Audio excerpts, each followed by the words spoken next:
ជាទាស្គររួក្រោមអំណាចលោកីលំបាពេកក្រៃផិតភ័យគ្មានសេរីភាព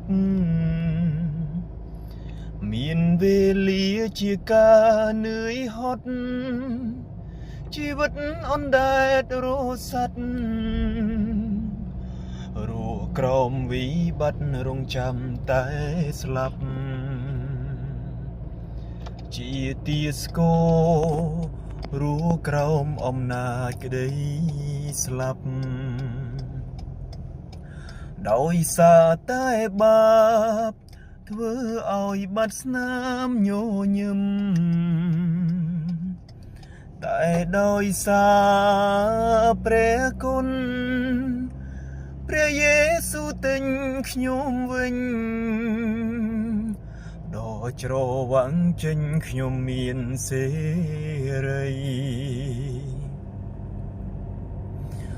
ខ្ញុំលែងរស់នៅទៀតជា